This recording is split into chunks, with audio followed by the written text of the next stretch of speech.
الحمد للہ رب العالمین والعاقبۃ للمتقین اشہد ان لا الہ الا اللہ وحدہ لا شریک لہ واشہد ان محمدا عبدہ ورسولہ اما بعد۔ معزز ناظرین،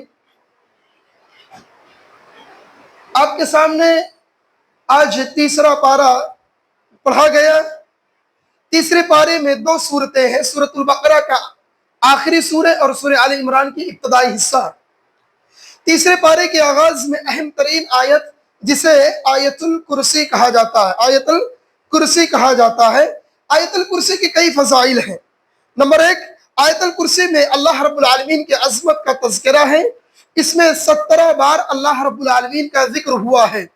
نمبر دو، رسول اللہ صلی اللہ علیہ وسلم نے آیت الکرسی کو قرآن مجید کی سب سے عظیم آیت قرار دیا ہے۔ نمبر تین، ہر نماز کے بعد آیت الکرسی پڑھنے والے بندے کے بارے میں نبی صلی اللہ علیہ وسلم نے ارشاد فرمایا کہ اس کے اور جنت کے درمیان صرف موت کا فرق رہتا ہے، یعنی موت کا فاصلہ رہتا ہے۔ نمبر چار، آیت الکرسی انسان کو شیطان سے محفوظ رکھتی ہے۔ معزز ناظرین، آیت الکرسی پڑھنے کے مواقع کون کون سے ہیں؟ کن کن ٹائم میں آیت الکرسی پڑھنا چاہیے؟ آیت الکرسی کے بارے میں نبی صلی اللہ علیہ وسلم نے اسے دن میں اور رات میں کئی مرتبہ اللہ کے رسول صلی اللہ علیہ وسلم اس کو پڑھا کرتے تھے۔ نمبر دو، صبح شام کے اذکار میں بھی اس کا اہتمام کرنا چاہیے۔ نمبر تین، ہر فرض نماز کے بعد اس کو تلاوت کرنی چاہیے، جیسا کہ میں نے فضیلت کے درمیان اس کا تذکرہ کیا۔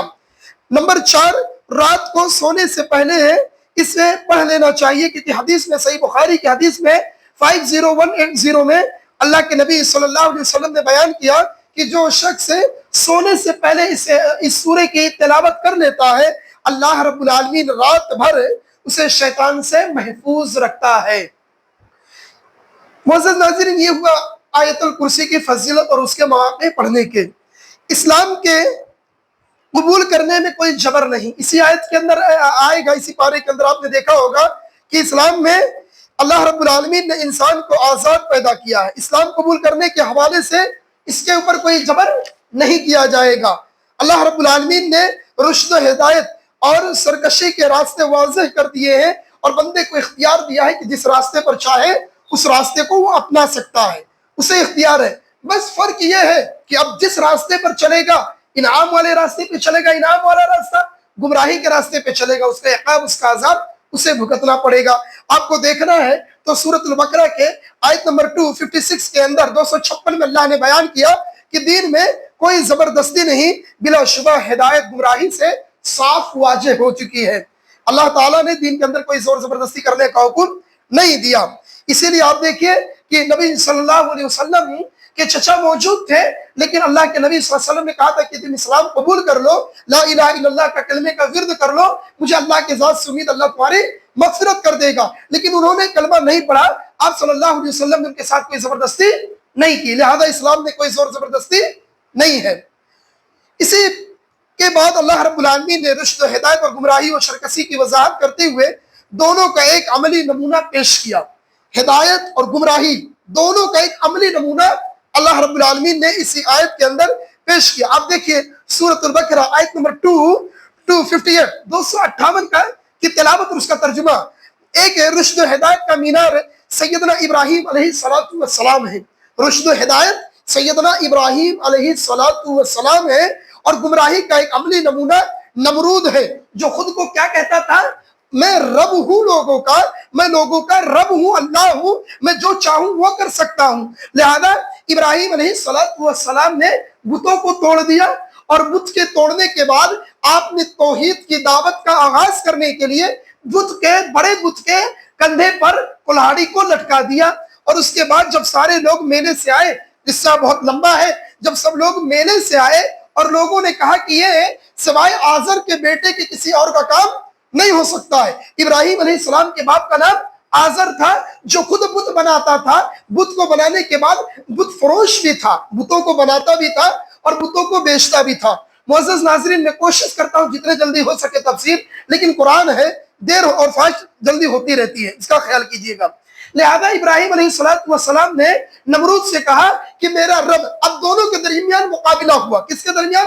ابراہیم علیہ السلام اور نمرود کے درمیان مقابلہ ہوا۔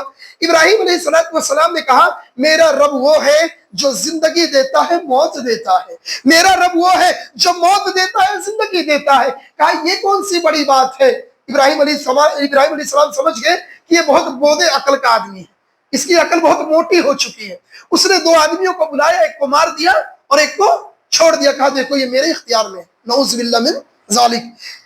تو اس کے بعد جب ابراہیم علیہ السلام نے یہ دیکھا تو خاموش ہو گئے، کیونکہ کوئی نبی اپنی طرف سے کوئی کام نہیں کرتا، خاموشی اختیار کر لی۔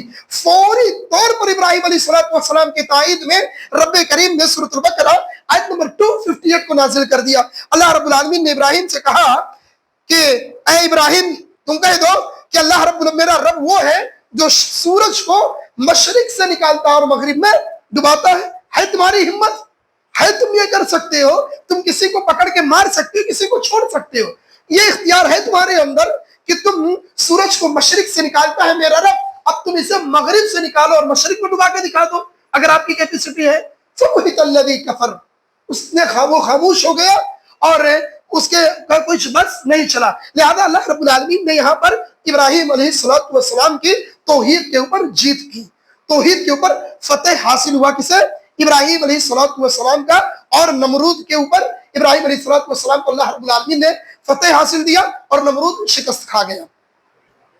اس کے بعد اللہ رب العالمین نے اسی پارے کے اندر صدقہ و خیرات کرنے کا بھی حکم دیتا ہے۔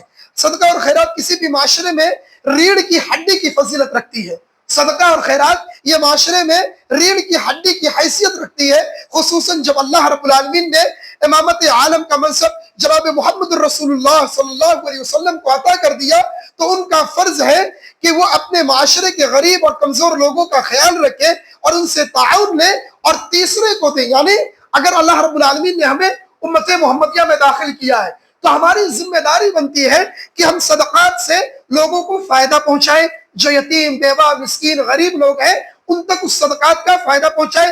اللہ رب العالمین نے سورۃ البقرہ آیت نمبر 254 کے اندر اللہ رب العالمین نے 254 میں بیان کیا، اے لوگو جو ایمان لائے ہو اس میں سے خرچ کرو جو ہم نے تمہیں دیا ہے، اس سے پہلے کہ وہ دن آئے جس دن نہ کوئی خرید و فروخت کام آئے گی، نہ کوئی دوستی کام آئے گی اور نہ کوئی سفارش، کافر لوگ ہی ظالم ہے۔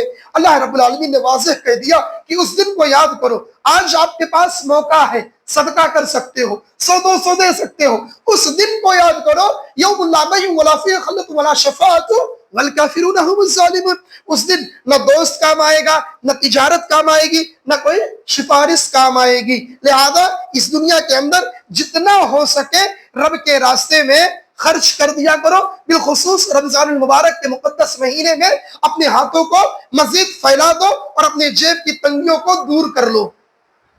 صدقات کی فضیلت بھی اللہ تعالیٰ نے اسی پارے کے اندر آیت نمبر 261 کے اندر اللہ تعالیٰ نے فرما دیا، ان لوگوں کی مثال جو اپنے مال کے اللہ کے راستے میں خرچ کرتے ہیں ایک دانے کی مثال کی طرح ہے جس نے 7 خوشے اگائے، ہر خوشے میں 100 دانے ہے، اور اللہ جس کے لیے چاہتا ہے بڑھا دیتا ہے۔ اللہ رب العالمین وسعت والا، سب کچھ جاننے والا ہے۔ اللہ تعالیٰ ایک دانہ، ایک بندہ ایک دانہ زمین میں ڈالتا ہے اور اس ایک دانے سے کئی بالیاں پیدا ہوتی ہے، اور ہر بالی میں کتنے کتنے دانے ہوتے ہیں۔ تو اللہ رب العالمین نے صدقات کی مثال اس طریقے سے دی۔ لہذا جو ہم صدقہ کرتے ہیں ہم اسے معمولی نہ سمجھے، یہ رب کے دربار میں ہمارا پہنچ رہا ہے۔ شرط یہ ہے کہ آدمی خلوص للہیت کے ساتھ صدقہ کرے۔ اسی صدقے کے آداب اللہ کے نبی اللہ رب العالمین نے نبی صلی اللہ علیہ وسلم نے بیان کر دیا کہ صدقہ خالص اللہ کو خوش کرنے کی نیت سے دینا چاہیے، ورنہ تہامہ پہاڑ کے برابر بھی تم نیکیاں لے کے چلے جاؤ، اگر اس کے اندر اخلاص نہیں پایا جائے گا تو وہ ساری کی ساری نیکی بیکار اور رائگاں چلی جائے گی۔ آپ کو یہ حدیث دیکھنی ہے تو آپ دیکھ سکتے ہیں، نبی صلی اللہ علیہ وسلم نے جس روایت کو پیش کیا یہ صحیح مسلم کے اندر 1905 کے اندر یہ روایت موجود ہے۔ اسی پارے کے اندر سورۃ البقرہ آیت نمبر 264 کے اندر اللہ تعالیٰ نے بیان کیا، غریب کو تانا دے کر، تکلیف دے کر صدقہ مت کرو۔ اللہ رب العالمین نے بیان کر دیا، اے لوگو جو ایمان لائے ہو اپنے صدقے احسان رکھتے ہوئے، تکلیف پہنچاتے ہوئے، برا بلا بولتے ہوئے کسی کو تکلیف مت دو۔ لہذا جو آپ صدقہ کرتے ہو یہ احسان مت جتا کر کسی کو دو. آپ جو صدقہ کرتے ہو کہ آدمی میرے فیور میں آ جائے, آدمی میرا ہو جائے, اور یہ جب بھی بات کرے میرے فیور کی بات کرے, تو اس طریقے کا صدقہ دے کر لوگوں کو اپنے اینگل میں لینا جائز نہیں ہے. آپ صدقہ دیتے ہو تو صدقے کا تعلق اللہ رب العالمین سے اس کی امید رکھو, اللہ سے اس کی رضا کی امید رکھنی چاہیے. اسی طریقے سے اللہ رب العالمین نے سورۃ البقرہ آیت نمبر 267 کے اندر اللہ تعالیٰ نے فرمایا کہ اچھی چیز صدقہ دی جائے, اللہ کو گھٹیا چیز پسند نہیں ہے. اللہ رب کریم نے ارشاد فرما دیا, اے لوگو جو ایمان لائے ہو, پاکیزہ چیزیں خرچ کرو ان میں سے جو تم نے کمائی ہے اور ہم نے تمہارے لیے زمین سے نکالی ہے. گندی چیزیں دینے کا ارادہ نہ کرو جسے تم خرچ کرتے ہو, حالانکہ تم خود اسے کسی صورت میں لینا پسند نہیں کرتے ہو. تو جو مال آپ صدقہ کرتے ہو وہ مال آپ کا جو ہونا چاہیے پاکیزہ سا ہونا چاہیے, وہ پسندیدہ مال ہونا چاہیے. ایسا مال جسے آپ خود پسند کرتے ہو, جسے آپ کو خود پسند ہو کہ یہ مال میں کھاؤں گا. مثال کے طور پر میں بارہا وہ مثال دیتا ہوں کہ عام طور پر لوگ رمضان المبارک میں کٹ تیار کرتے ہیں. میرا یہ پیغام لے کر جاؤ, رمضان المبارک میں کٹ تیار کیا جاتا ہے غریبوں میں تقسیم کرنے کے لیے. تو خاص طور سے یہ خیال کیا جاتا ہے کہ جو راشن میں سب سے کمتر کا چاول رہتا ہے آدمی اسے غریب میں پہنچاتا ہے. ایسے صدقے کی ضرورت نہیں ہے. ایسے شہرت آپ کو مبارک ہو, غریبوں کی مدد ایسے شہرت سے مت کیجئے. آپ وہی راشن دیجئے جو آپ خود اپنے پیٹ میں کھاتے ہو. لہذا اس کا خیال کرو, صدقہ اللہ کو وہی محبوب ہے جو آپ کو پسند ہے, وہی محبوب صدقہ دوسرے کے اوپر خرچ کرنے کی کوشش کرو.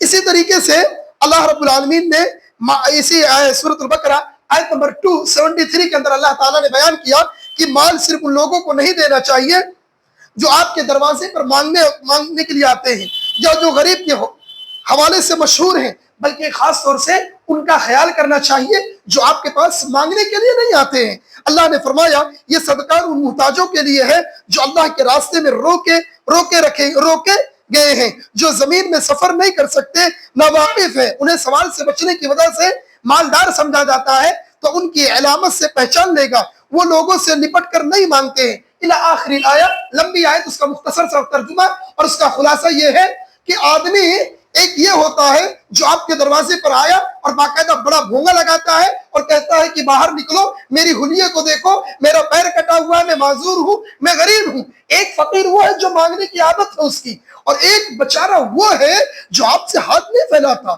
آپ سے ڈرتا ہے یا ڈرتا ہی نہ, اپنی عزت کا سودا آپ سے نہیں کرتا, آپ کے پاس نہیں آتا, آپ کا سگا رشتہ دار ہے. یہ آپ کی ذمہ داری بنتی ہے کہ آپ اس کا حلیہ دیکھ کر اندازہ لگا لو کہ ہمارا جماعت کا آدمی یا ہمارا پڑوس کا آدمی کسی بھی جماعت سے تعلق رکھتا ہو, اگر وہ یقینی طور پر وہ کمزور ہے, وہ محتاج ہے, تو تم ضرور اس مال کو اس تک پہنچاؤ, کیونکہ مانگنے والے سے بہتر نہ مانگنے والا ہے. مانگنے والے سے بہتر نہ مانگنے والا ہے. مانگنے والے کو بھی دو اور نہ مانگنے والے کا زیادہ خیال کیا کرو, کیونکہ یہ دو چیزیں ہیں, ایک اپنی عزت کی حفاظت کرتا ہے اور دوسرا کسی کے آگے ہاتھ پھیلانا مناسب نہیں سمجھتا. اسی طریقے سے اسی سورۃ البقرہ کے اندر ایک آیت آئی ہے, سورۃ البقرہ کے اندر 278 اللہ رب العالمین 278 سے لے کر 280 آیت تک اب مسلسل دیکھ لیجئے, قرض دینے کی فضیلت اور سود کے حرمت کے تعلق سے آئی ہے.